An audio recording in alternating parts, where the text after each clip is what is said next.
up. We are streaming. Hi. Welcome. Hello, YouTube. Hello, everyone. Hey, Hello.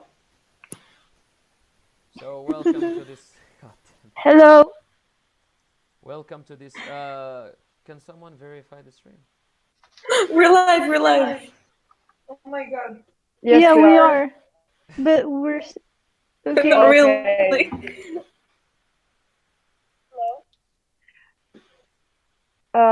Can you تقدر تكبر الميكرو? Okay, great. كيبان داكشي؟ Yes. Okay. Hello, YouTube. Welcome to this webinar about how to survive your first job. So, this webinar is going to have a lot of things in it and will include multiple parts that will be presented by the people here. So, I will start with the presentation. At my right is Munam Saudi. The next And to I her, played the role of a mentor. next to her is Kamila Mesari. Hey, I'm a tutor. Under me is Yasmin Husni. Hello, I am the psychologist. And Suad. Suad. Position. Suad. I am. Hey. I'm working in the HR office. And Shayma. Hi, and I'm a communication professor and a filmmaker at the same time. So Suad is now going to talk to you about. Okay. Hey everyone. So first, I'm gonna talk about the general requirements needed in the job market recently. So there are three major requirements. The first one is the ability to learn. There is the having good communication skills, either oral or written one, and being a good team player. It's a major thing. Also, there are other requirements in the markets, like demonstrating passion to your job and profession, having computer skills, like mastering the use of Microsoft Office and other simple application, and also have a great network, and being fluent in multiple languages. For instance, here in Morocco, being fluent in Arabic, French, and sometimes it's required to be fluent in English. So I want to talk to you about some advices based on my experience. That I see that the people who are looking for the first job need to follow. So before the interview, there are four major things to do. First, you should know what you want. So when you are looking for a job, you should know specifically which job you want to do, in which field or domain, and also the kind of company you want to work with. Second, you should contact people who are working there, and also either by checking their website, attending info sessions, webinars, or maybe info sessions in your university, and also contacting people who are working in that company through LinkedIn and or by email, face to face, or ask for a phone call. Third, there is the application. So for the application, you should check if it's online or you should send hard copy. Also, the all documents required so that you submit a full application. So and also you should check the deadline. If it's not mentioned, you should send an email, ask about when exactly you can send your application, so it's going to be accepted. And majorly, there are two documents you should attach to your application. There is the resume. Resume is a one-page file in all your previous experiences that are relevant to the job position you're applying to. It should not be that all the positions you took. Maybe if, for instance, if you're applying to a position that need leadership skills as a manager of a company, you should mention the leadership experiences you had, like the presidents of a club in university or presidents of a corporation institution. And second, there is the cover letter. Is one page, and it should be short. and it contains three major things. First, you should mention why you're interested about the job. You should prove that you know that position and corporation you're applying to. And finally, you should say why you're a good match for it. It's like you can say I'm a good match. It's like implicitly or directly because A, B, C, D, as reasons. So after talking about how you find the good job and you're looking for and the process you should follow, so you send the application and let's imagine you get accepted. So after you get accepted, you should ask for two major things. The first one, you should send an email, ask about the format of the interview. It's like, for instance, if in the interview they're gonna give you case studies or they're gonna give you tests or just ask you about your backgrounds or other questions to prepare for. Second, you should ask about your interviewer, so you learn about his or her experiences, previous project they worked on, and their interests, so you can ask them questions later. Also, you should prepare questions about your company, your uh, position you want to work on. Also prepare questions like general questions about your background. Also, they're gonna ask you about like experiences you mentioned in your resume. So there is an important thing in your resume because they're gonna ask you about it. What did you do? What did you like? What did you hate? So they're gonna know if you're lying or not. And also, you should learn about the company's current projects and previous ones. So if they ask you about like why you're interested about the company, you can give examples about the project they worked on and what you liked on it, and if you have any comment. And also, there's always they're gonna ask you about tell me about yourself question. It's a typical one, so you should prepare for it ahead of time because you should not be shocked if they ask you that kind of questions. They're very simple. You should just prepare for it, and it's kind of a summary of your cover letter. You show your interests and your knowledge about the job, and after you prepare for the interview. So during the day of the interview, you should come. You should not be late. You should at least be there 15 minutes ahead of time. Bring copies of any documents they required, or they ask you to bring a notebook and paper because you should take notes during the interview. During the interview, you should keep eye contact with the interviewer, take notes, always, so you show that your interest and also you're excited about the job. Be confident and keep it calm. Don't stress, don't panic, don't freak out, and take notes. It's very important. And yeah, after the end of the interview, you can ask questions before, and no more after the interview, like no more after 24 hours of the interview. Thank you email thanking the interviewer and remind him about your interest and your passion, and why you want to get that job, and also ask if they want they need any further details or information to contact you later. So that's are the major advices I have for you as an officer in the HR office. Thank you, Suad, for your information. We are not You're going welcome. to give the floor to Shayma, who is going to talk to us about first job versus dream job. But So first, we're gonna share our experiences with job applications and job interviews. So, Yeah. Camila, you can start and tell us from your experience. My personal experience with job application that you shouldn't hesitate. You shouldn't wait for the best opportunity for you to apply for a job. Whenever you have anything you can gain experience from, just apply it. And that's how I did for my tutoring. I wasn't really planning on tutor, but it's something that was in the back of my mind, and I was always saying, "Oh, maybe later, maybe later, maybe later." But when I had the first opportunity to be a tutor, when as soon as I could feel all of the requirements, then my friend told me, "Why are you not applying?" And so that's what I did. I applied just as soon as I could. So don't wait for you to have experience, because these job applications or these jobs or internships are your way to gain experience.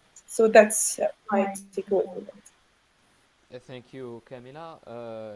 What about you, Muna? Do you have something to add, or? Well, from my experience, I have only applied successfully to one job opportunity, which was mentoring at the CLE. And so the way it went for me personally is that it was a very rushed process, which I take out my first lesson from it. If you're applying for a job, try to look ahead of time so that you're not rushed with deadlines, and make sure that you have all the necessary documents, that in case you only have one day to gather all your documents, you can have enough time to tackle any previous problem. So, for example, if you start way ahead, you might discover that there were some problems with the application and still have time to tackle them. But if you only have a very short amount of time, that will not be as possible. And so, another thing that I had is that I had to do a Skype interview. I would advise will ever have to encounter similar experiences to make sure that wherever they're going to be seated is going to have good lighting, that they have good internet, and that if they live with someone or if they're going to be doing it in places that are shared, make sure to notify the people that you share the space with so that they do not disturb the process. But generally speaking, I would say my experience was that I was applying for being a mentor because I was interested and I met the requirements that were asked by the job. But I was not very stressed out about it. And I think that was very positive for me. I was not nervous during the interview. And I think that's a very good thing. I didn't have to overthink questions. And in times where I didn't understand the questions, I just kindly asked the interviewer to reword it or explain what they mean by the question, and it was much easier for me to just go through the entire process. Thank you very much. Next on the program is Shema with the first job versus dream job. The floor is yours. Okay. Yeah, thank you. Okay, so hello everyone. My name is Shema. I'm a professor of communication at Al Khawa University, teaching undergraduate classes in intro and advanced filmmaking, photography, and visual storytelling. I'm also a filmmaker. I have done short documentary work, promotional type videos, few short fiction projects. So today I'm going to talk to you about the difference between a dream job and the first job from my own experience. So a lot of people think that once they graduate, they start living the life of their dreams by starting off with their dream job. So it was the same, the case for me too. So honestly, I dreamt of becoming a movie director. I could say it always was my first love. So I went to graduate school for a master's in media studies, and thought that once I'll get my degree, I'll start working and start working on movies and become a movie director right away. But I was actually wrong. So the first thing I had to do was volunteer myself to production companies or to other producers. And this is like the case anywhere you go. Even in the US, where there's a big industry, a lot of your first job for the first 2 years are going to be for free. And you're basically just trying to make yourself as useful as possible. There's kind of like two tracks in a way. You might start as a production assistant on an actual shoot, and a production assistant is just a general person who is around to help anyone who needs help. They might ask you to move this table from here to there. They might ask you to get coffee for the cinematographer. You can make sure those actors are ready. There's all sorts of things, so you don't really have like a very clear rule on a set. But you get to see a lot of sense um, because you're around as people need you to be. Another track you might enter actually this kind of three. There's three tracks. The other one is an assistant of an editor. If you're the type of person who can sit for a long periods of time and be very detailed oriented and organized, kind of get into your head, you enjoy that kind of work. You might like be more inclined to post production and editing because it's not like being on the set. You don't have all the action going and stuff. Um, and then the last one is being in the office, being an assistant in the office, which like just helping with the contract with the actors and the logistics needed and stuff. So this is it. It wasn't as I expected. Like I was expecting that I'll start right off by working, by filming, being the director, being the one who comment people and asking them to do stuff. But I ended up being, even thought like I had a master's degree. I ended up being just an assistant as a first job for my first job, because especially in the movie industry, like they don't really see your educational background. They mostly insist on your experience. So in your first 2 years, you start working for free and being an assistant as a start off and gain experience. And by time when you have that experience, then you'll start off working right away and start working on your dream job. Thank you very much, Shayma, for your participation. Now we have Camila and Muna. Some general tips on how to make friends at work and how can their influence shape your experience. Now the floor is yours. Hello, so I'm just gonna start with asking a few questions. And the first one is that obviously, if you're going to become part of a workplace, you have probably been part of a school before. And so, do you remember what it feels like when you first walk into a school and you're a complete stranger and you're gonna be encountering new people, and eventually you become part of a friend group. And a lot of the time, the people that you spend most of your time with will influence the way that you produce your work and the outcome of your efforts is going to be. And so that's very similar with the workplace as well. And so at the workplace too, you will be making friends most likely. So Camila will explain to you how their influence can change your experience in the workplace. So Camila, the floor So, is yours. hello everyone again. And so my view on this point is that, yeah, like she said, you when you have friends, workplace, choose people who actually like what they do, or at least don't have they do, because it can influence your performance in the workplace. But also, I would say that you shouldn't expect to have being your friend in your workplace, and you don't need that. And also you have to make the difference between your colleagues and your friends. If the people who are with you, who are working with you, are not your friends, if you don't always hang out with them, don't feel bad about it, because they're not your friends per se. They can become your friends, but they're not there to be your friends. So that's what I think, because some people just be sad, or it just makes them sad or angry, or it makes them um, not like their work because of that, and that's something that I think people shouldn't expect from. So yeah, make the difference between your friends and your colleagues. That's what I would say. Thank you. And so, Camila, pointed out a very relevant point is that you shouldn't take personally your relationship with your colleagues, and you should not expect the colleagues to automatically become your friends.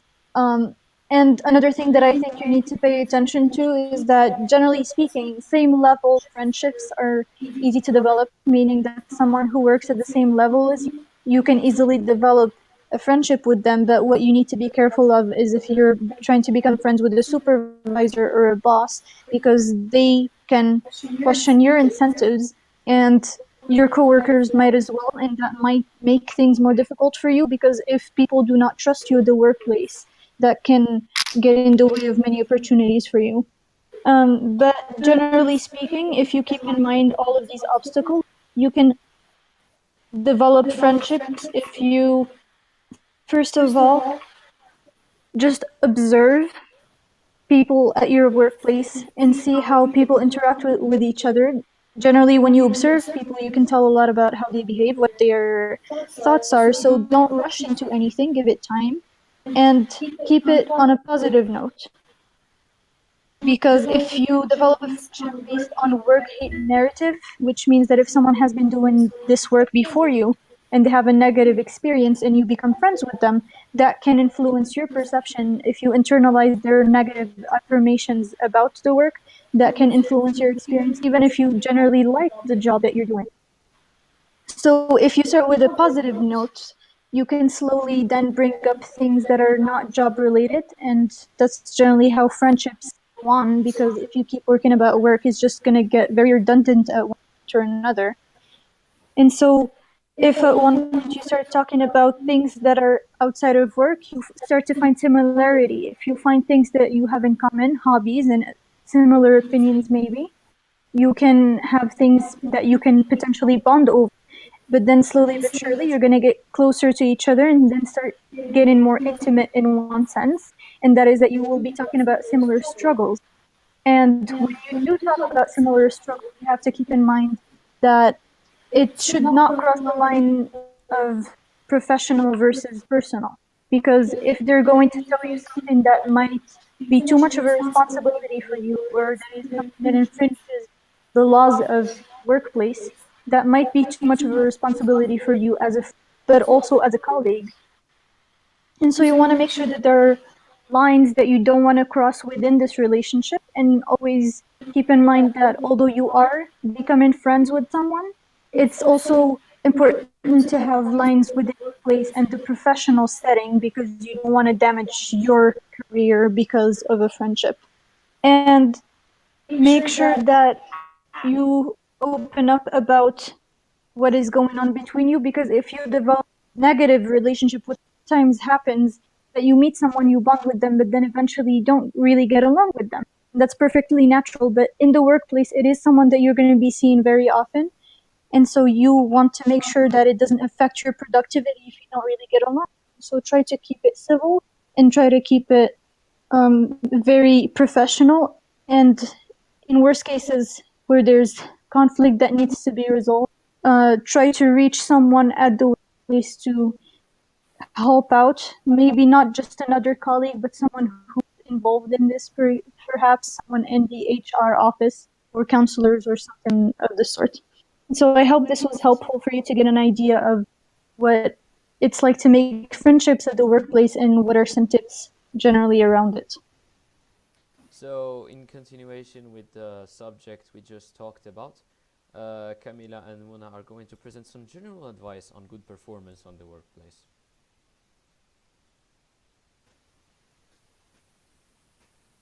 Okay, so we just have general tips now for you for your first job after college. And we already brought up some things in the previous segments, or previous advice that we brought up regarding applications and finding jobs and your expectations for a job, because your first job will not necessarily be your dream job.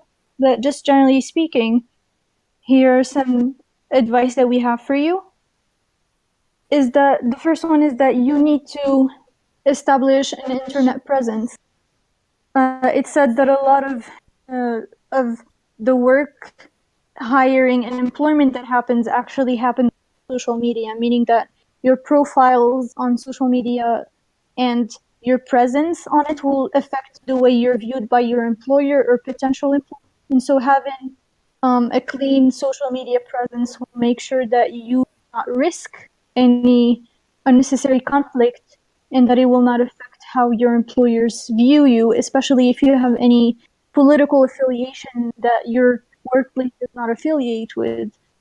So that can start, for example, by separating regular social media, for instance, Facebook and Twitter and Instagram, making them maybe private, and then sticking to LinkedIn and other networks of the such for regular professional interactions on the internet and job applications.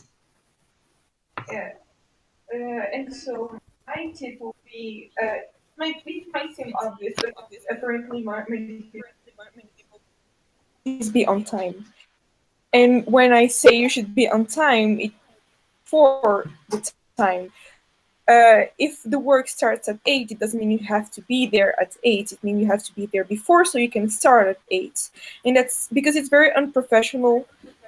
Any workplace, whatever, what is your job, whether you are a businessman or businesswoman, a dentist, a doctor, whatever, you should always, so that when you have one with your patient or with your customer, I don't know, your boss, you should always be there in professional image to the person.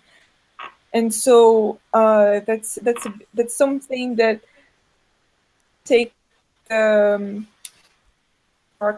context, where punctuality is not very something that we really focus on, that you should always keep in mind. Where is it? And it's not something that you should always respect when you're outside of Morocco. Of course, you have to respect it inside of Morocco. Even if other people don't respect it, don't say, oh, maybe the person, oh, they are Moroccans, so they will be late. So don't think like this. Just even if you know that this person is always late, you should be there on time, because it's your job to be punctual as a professional. So yeah, that's my advice for you. Thank you. A third piece of advice would be is that you need to be a team player. Within a workplace, you're inevitably going to have colleagues. And so what a team player means is that you have to first establish efficient communication channels with your colleagues and your boss. And this means that you will be updating frequently the people that you work with about your progress, about your needs for a project. If you need any advice, if you need any intervention from any colleagues or bosses, it's absolutely important that people around you know about it so that they can help you, because you cannot get help if you do not present it or notify about it. And it also means that when people around you solicit feedback or ask for help, make sure to be able to answer if you have the necessary skills. It's absolutely important to give people if you want to expect something back from them. If you ever need help with something and someone helps you, make sure that in the future you will help them with your skill set that they lack. And make sure to volunteer for things that will give not only a stronger the synergy of the group, but it will also improve your image within the workplace. You're going to be seen as someone who's motivated and willing to give more to make projects work, and that will just generally improve the mood of the workplace. Thank you very much, Mona. To finish, let's talk about company culture. Suad will explain to you about it right now. Yeah, I just want to add something about the education style. So during the orientation days, especially the first days, as my colleague said, the new employee should ask different questions to different people so they know more about the culture of the company, and also the communication style they should use with their boss or colleagues. So it differs from society, from one company to another. For instance, concerning the boss, for instance, some boss they require reporting daily. Others they don't care about reporting, but about doing a specific task daily. So you should know this at the beginning, so you will not have misunderstanding with your boss or any problems in the future. The same for the colleagues. There are some colleagues who prefer like communicating by email or by phone or meeting face to face. You should know this from the beginning. Also, I just want to add one thing about the observations. It's also include the dress code and what you should dress, or what is seen as properly in that company.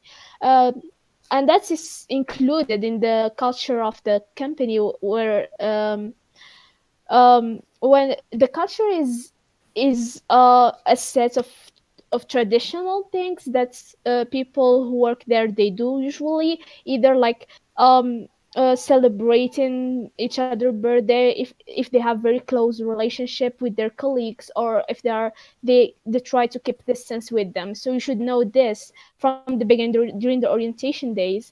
So that's why I really insist on the points of the paying attention during the orientation days, taking notes, and ask as much questions as possible. Also being approachable to your colleagues, so they will not think you're arrogant or you're not friendly to them. So that orientation process will be smooth. That's what I want to say. Thank you. Thank you, Suad. So, to finish, we are going to talk about some of our collective experiences in Q&A. So, I see here in the chat a question to me. So, who am I? I am a professional white hat hacker. Yeah, I work on wait, I should like let's yeah. So I'm a white hat hacker. What I do is that I diagnose systems for problems in them that can give a breach to a black hat hacker. That at the other side is someone that is working for himself to destroy systems.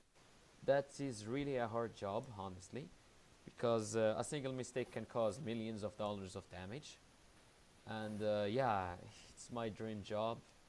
I really like it, and I've spent more than 4 or 5 of more or less 5 years of my time doing things that weren't really my thing, including game designer.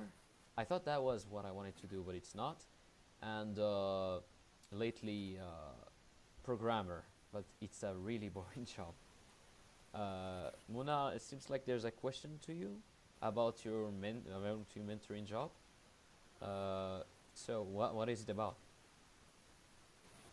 So my role as a mentor, that I am assigned a group of new students of the university, and my role throughout their first semester is to accompany them, advise them on adapting to a new environment, which is university, which is their previous experience of living at home and going to high school, and also advising them with administrative processes here, helping them with degree planning and such, and also just generally meeting their needs when it comes to advice, because although I don't have a set list of things that I need to teach them, I also need to meet them halfway and know their needs, and make sure that their transition into university is.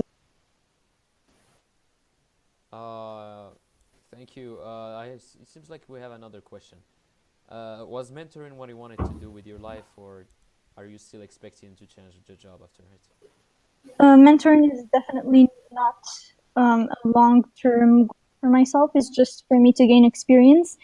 And when I say experience, I mean learning how to work with people, because in university, what we learn is a lot of theory and a lot of just data in general, and we don't really apply it very much. And so mentorship helps me meet different kinds of people, because what we learn is that clients have needs and that we have to meet them, but we don't learn is that their personality types also play into it, and that there are other things like punctuality and planning ahead and many things like that. Communication also plays a role. And so mentorship is not something that I plan to keep doing on the long term, but it is something that I wanted to have initially as a first job to learn and expand my skills for future jobs.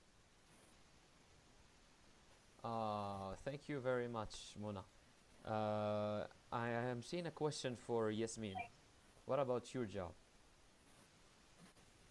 Well, I am a psychologist, and I'm here to give you like advices to about how your first job and how to basically resolve conflicts professionally. Uh, and that's it. And that's what I'm going to do today. Another question from another viewer. Do you feel now satisfied with your job, Shayma? Yes, I actually feel very satisfied. I'm actually a freelancer filmmaker, producer, uh, and I'm working as a professor. I think a professor. I never thought of being a professor, but I think I'm doing it right now because because of my other job to have the budget to make a movie as a freelancer. I need a salary. So as you all know, a freelancer like doesn't have a monthly what do you say, doesn't have a fixed salary. So like that's why I'm doing the teaching, but it's not really that bad. I like both of them, and I'm really happy with the two jobs. Thank you very much. Um, we have a question for Suad. What makes a job applicant stand out?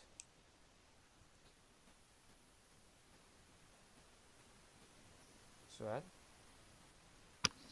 Sorry, can you repeat the question? What makes a job applicant stand out?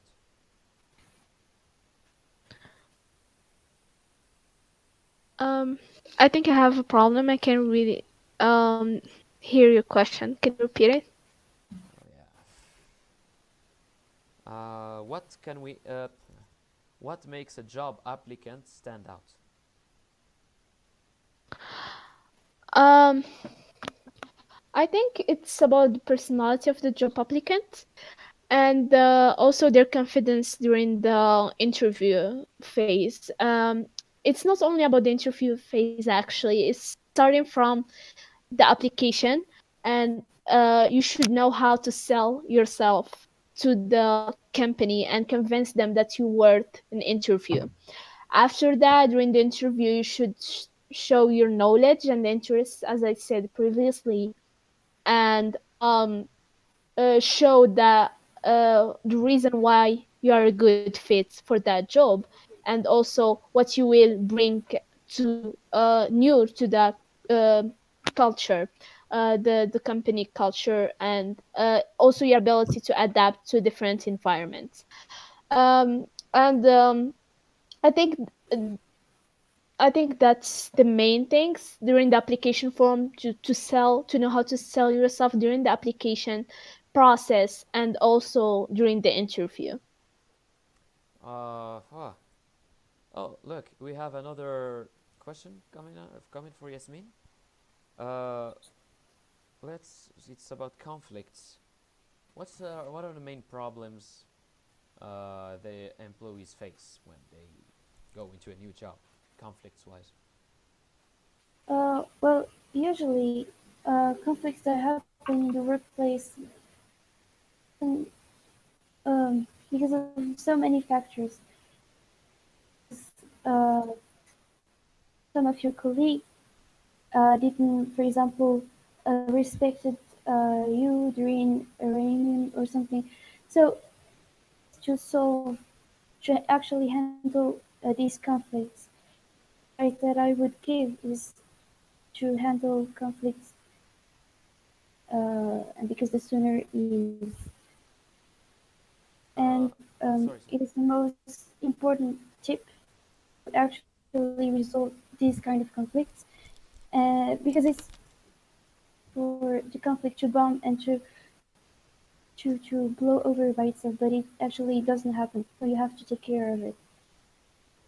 Also, you can also use what I call the giraffe talking, which includes two two rules. You have to talk to the person you're in conflict with. You have to invite that person. For example, you gotta say, "Hey, Camila, I really like to talk to you. Do you have like a half an hour or some time today? We could meet in the meeting room B or something." Because a hurried conversation at your desk between emails or just phone calls doesn't solve anything. You need to have an undisturbed location and conversation to address the issue. You also have to apologize, that you have to take the full responsibility, but you have to be take responsibility for your contribution to the situation. Because if you're 100% totally and utterly without fault in the conflict, it doesn't happen too often. But everyone involved has done something to create and sustain the conflict. Thank you very much. Again, Yes. there is no guarantee. Okay, you're welcome. Oh, do you still have something to say? I was just going to say that there is no guarantee that these are going to work, but you always tell yourself that you've handled the situation professionally, your part, and no one can ask more for you. Thank you very much. It seems like we have another question for Camila about her job. Uh, do you think your job is great, or are you still expecting to switch?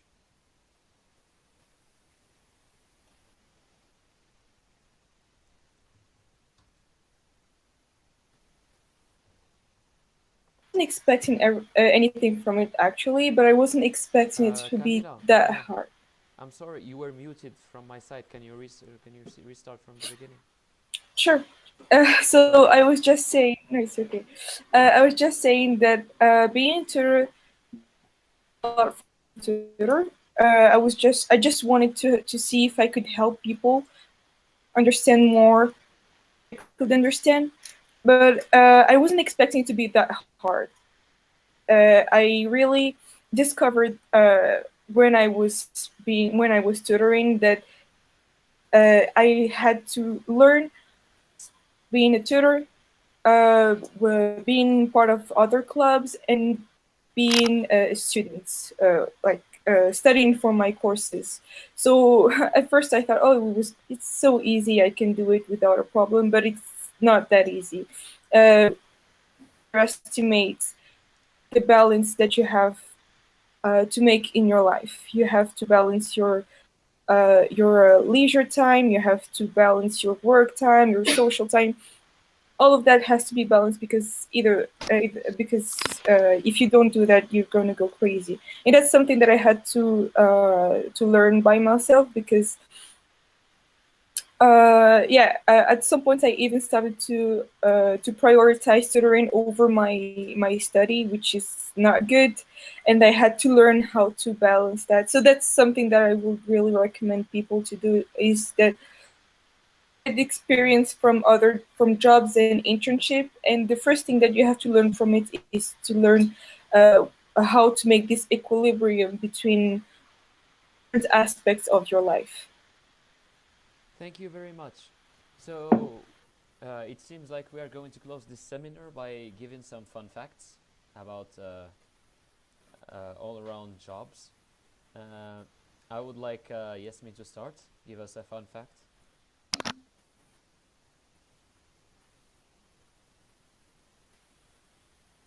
Well, I don't really have like fun facts, but I can tell you that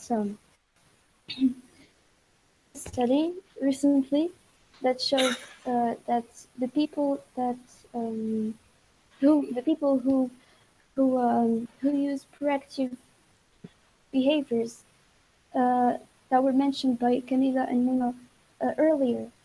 Friends, being a team player, and everything. Just also, being very asking a lot of questions actually helps to adapt and adjust more quickly. And the study was held by the psychologist Dr. Jamie Grumman, which we studied psychological year. I don't know what to say. And so yeah, that's all I can say. What about you, Camila? Do you have something to say? Yeah, my fun fact is that, contrary to people's belief, is that we change, according to an American study, but I think it can apply to most industrialized country, is that you change job 11 times during a lifetime. And so the job that you have today is not the job that you will have in 5 years, it's not the job you will have in 10 years, probably. It doesn't have to be changed in the same field, but for sure you won't have the same position, you won't have the same job for your whole life. So don't be bummed about that. Don't think that you'll stay in the same position for your whole life. So yeah, that Uh, was me. Muna, do you have something to share? Yeah, my fun fact is actually a study about the differences between application patterns between men and women. And so it was found that women generally only apply jobs where they meet 100% of the required qualifications and skills. However, men will apply to a job if they meet at least 60%, meaning that they're willing to bargain 40%, and they think that 40% of the skills generally, I mean, on average, they are willing to think that if they only meet 60% and up, they are qualified enough to apply for a job. And this contrasts very well with the application rates versus the admission rates of those applications, and it's that generally men get admitted more than women. And I guess this would lead to the lesson that you should take more risks when applying, especially for women. You don't need to meet all the requirements, as men have not been meeting all of the requirements, and they've been pretty successful at getting the jobs. And so be willing to bargain things, and maybe if you don't have it, you can learn it in the job and just be confident. Maybe that's what it really takes to get a job. Thank you. I am going to share my fact. It's a little computer sciencey, but just for you to know that the computer scientists uh, that are new to the market after getting their diploma from the university are boasting the highest salaries in the world. What about you, Suhat? For my fun facts, actually, as research proved that Fridays are the less likely day to be sick. So people are much happier and likely to go to their work on Fridays because they're very excited for the weekends, and also they are during the Friday they are more social and positive in the workplace. So What that's my about fact. you, Shema?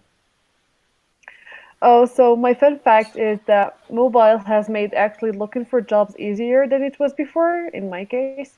41% of job seekers search for jobs while in bed right now, 38% search during their commute, 30% search for new jobs while at work, and 18% search for jobs from a restroom. Thank you very much. To end this webinar, Yasmin is going to talk to us about handling stress, something that is related to our subject of today. Sorry.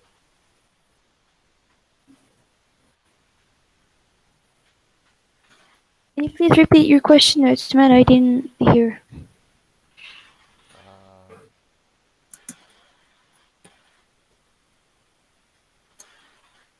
Um, we should talk about handling stress. Okay, so handling stress um, in a workplace is a big issue that everyone faces when they apply for their first job. So I'm a workplace psychologist, which refers to the fact that I'm trying to apply psychological principles and practices to a work environment. And during my studies, um, we okay to be overwhelmed or stressed for a while or wonder if you actually made the right choice. So because everything is so new and you lose your traditional comforts that you took for granted and you just need to give yourself time. Sometimes it can take 6 months or a year to adjust, but you have to do it, and it's perfectly normal. Also, it's also okay to be anxious. New jobs, I mean, your first job can intensify that, and actually, anxiety can sometimes provide you with energy and focus. So everything gets easier with each time. Of this stress um, behavior, just try to ask questions and get help. Ask for advice, and because it's okay to not know everything immediately. And of course, it's always good to develop a good relationship with your supervisor and start contributing whenever you can. So take the initiative and ask questions to get to know others who could help you and maybe become your friends afterwards, since you are in a new workplace in a new environment. Uh, and that's it. Thank you very much for your participation, Yasmin. So this was a webinar about how to survive your first job. I hope you liked it. If you did, it would be nice to leave us a comment down below about what we did right, what we did wrong. Um I hope you enjoyed it. Me and my colleagues surely did, and I hope to see you the next time. Goodbye. Bye. Goodbye. Bye.